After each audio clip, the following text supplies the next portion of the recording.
Baptisan Roh Kudus merupakan jalan masuk kita untuk memperoleh karunia manifestasi Roh Kudus. Kali ini kita akan belajar tentang 9 karunia manifestasi Roh Kudus.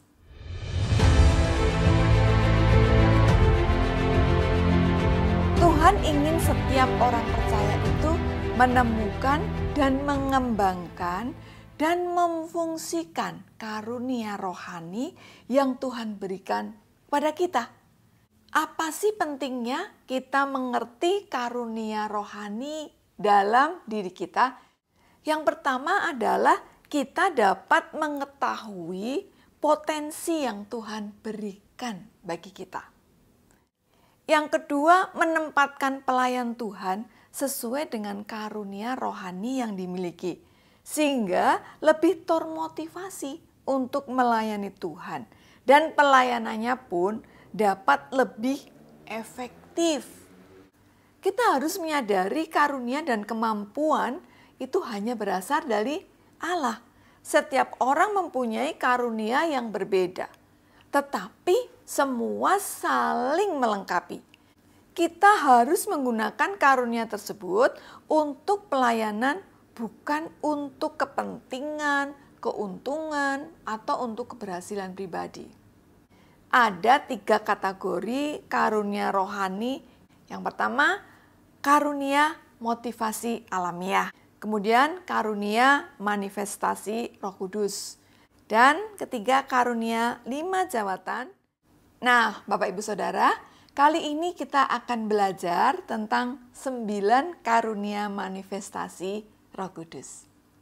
Karunia Roh Kudus adalah kemampuan ilahi yang diberikan oleh Roh Kudus menurut kehendaknya kepada orang-orang percaya untuk kepentingan bersama, untuk membangun tubuh Kristus. Karunia-karunia ini bukanlah sesuatu yang wajar, yang dapat dipelajari, bukan karunia ilmiah, tetapi merupakan manifestasi atau wahyu secara ilahi. Yang pertama adalah perkataan hikmat, yaitu kemampuan istimewa yang diberikan oleh Roh Kudus. Bukan atas kemampuan sendiri, tetapi itu dikaruniakan Roh Kudus dan secara ilmiah tidak bisa dipelajari. Misalnya untuk mengetahui cara pemecahan terbaik sehubungan dengan situasi dan masalah. Fungsinya adalah untuk memecahkan masalah-masalah yang rumit, seperti pada Raja Salomo. Jadi waktu itu Raja Salomo diperhadapkan dengan sesuatu masalah yang sangat rumit. Sehubungan dengan 2 orang wanita yang datang kepada Raja Salomo untuk memperebutkan seorang bayi. Di mana 2 ibu itu mengklaim bahwa bayi itu adalah anak mereka. Akhirnya Raja Salomo dengan hikmat yang dari Tuhan memutuskan, oke, belahlah bayi itu menjadi 2. Separuh untuk ibu yang satunya, separuh ibu yang lain lagi. Keputusan Salomo ini adalah keputusan yang tidak bisa diduga oleh siapapun. Dan saya percaya ini adalah dari hikmat Tuhan. Yang kedua, perkataan pengetahuan atau marifat, yaitu suatu pengetahuan rohani yang diwahyukan oleh Roh Kudus tentang kehidupan seseorang, tentang suatu fakta atau keadaan yang kita hadapi dan tidak mungkin terungkap oleh hikmat duniawi. Jadi bukan melalui proses berpikir secara alamiah, melainkan oleh wahyu Roh Kudus yang bersifat ilahi. Yesus tahu kehidupan wanita Samaria sebelum Yesus bertemu dengan wanita itu. Bisa dilihat dari Yohanes 4 ayat 18. Tujuan pengetahuan atau marifat adalah yang pertama untuk menyatakan dosa manusia yang tersembunyi agar ia bertobat. Contohnya wanita Samaria.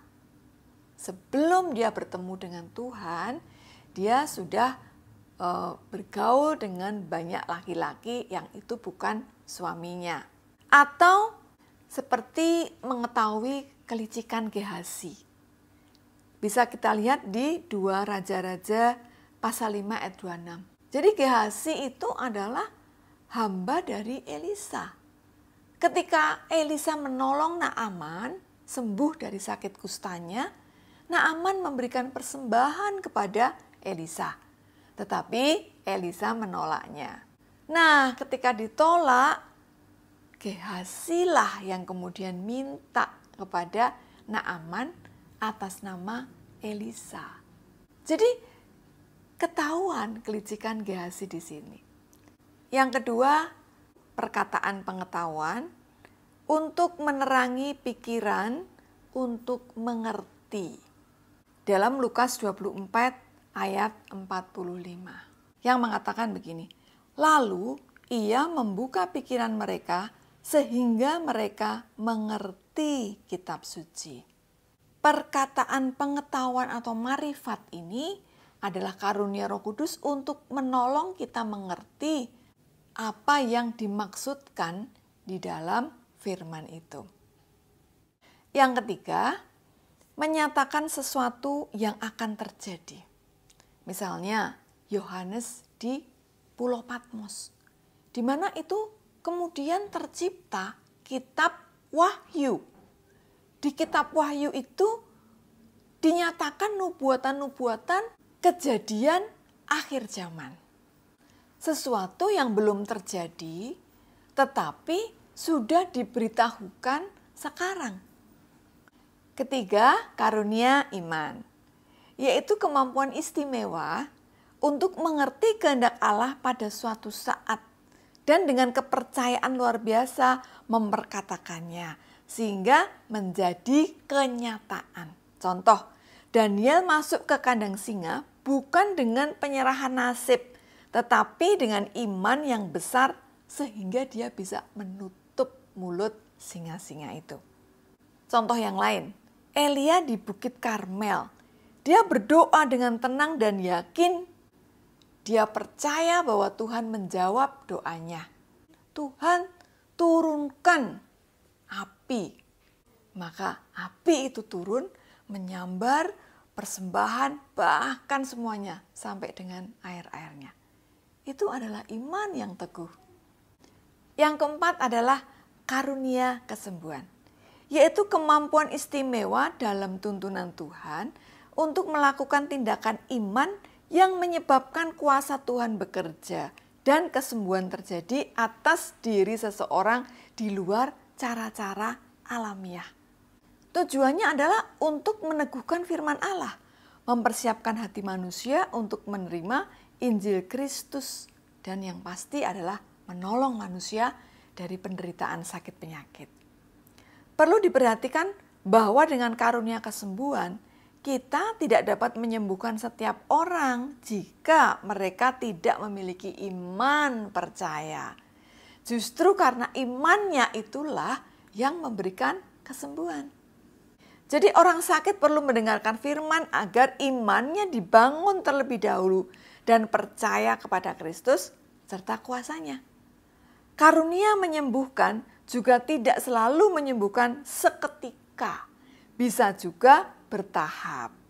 Contoh 10 orang kusta. Kemudian orang buta di Betsaida. Hizkia, Raja Hizkia ya yang mendapatkan kesembuhan dari Tuhan. Ini berbeda dengan karunia mujizat yang terjadi seketika. Kelima adalah karunia mujizat, yaitu kemampuan istimewa untuk bertindak sebagai perantara bagi Allah untuk melakukan perbuatan-perbuatan supranatural secara nyata. Ada berbagai jenis mukjizat, misalnya mukjizat kesembuhan yang terjadi seketika. Misalnya kita lihat ya dari Kisah 4 ayat 22. Mengusir setan-setan.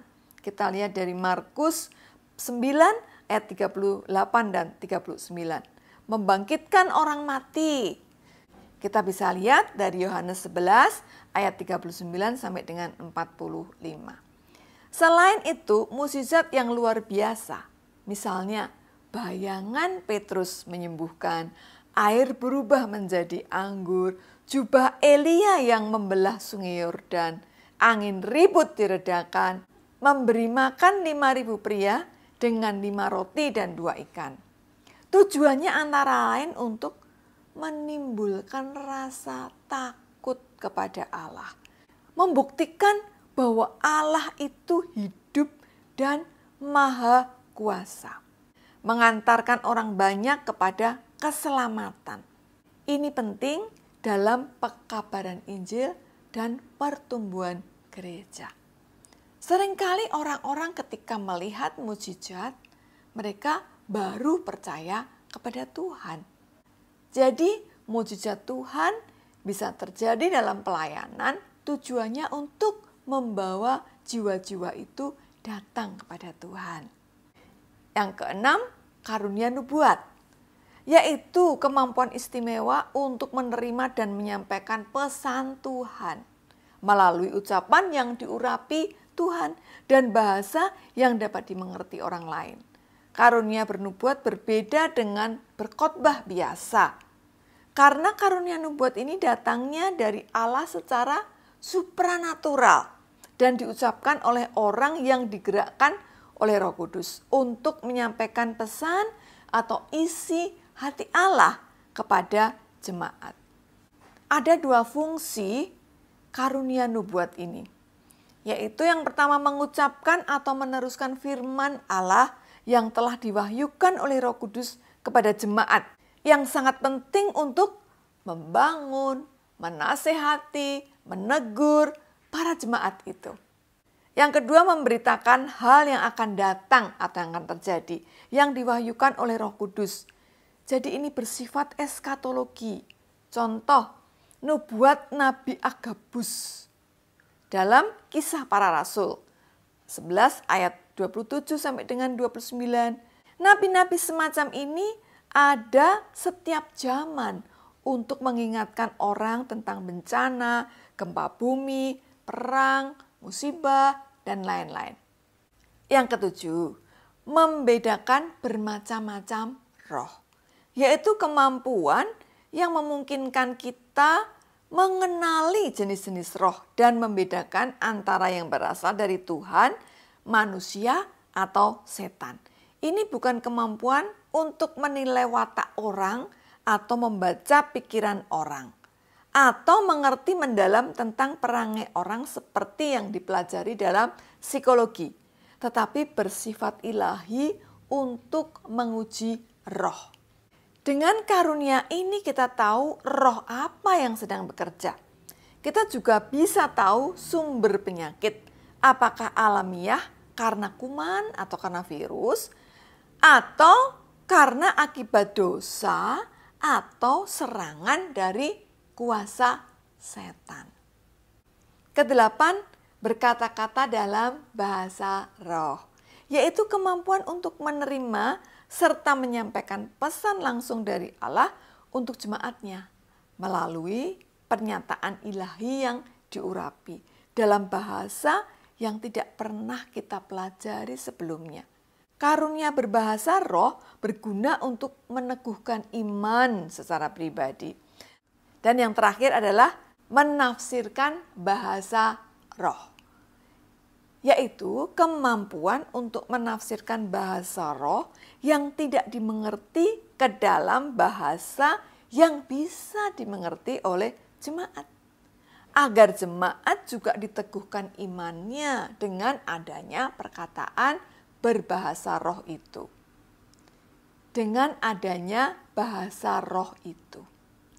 Penafsiran itu diterima bukan karena dengan seksama memperhatikan kata-kata orang yang berbahasa roh, melainkan karena memusatkan rohnya kepada Allah. Tafsiran itu diberikan melalui penglihatan atau melalui beban atau kesan dari Roh Kudus. Jadi penafsiran bahasa roh bukanlah terjemahan dari setiap suku kata dalam bahasa roh tersebut, sehingga bisa lebih pendek atau lebih panjang. Semuanya ini bertujuan untuk membangun, untuk menasehati, dan untuk menegur jemaat. Selanjutnya, kita harus membangun keintiman dengan Tuhan, memperdalam pengertian akan firman, mengimani Dia di dalam hidup kita, dan bekerja di dalam hidup kita untuk melayani orang lain. Allah memberikan karunia roh menurut kehendaknya sendiri.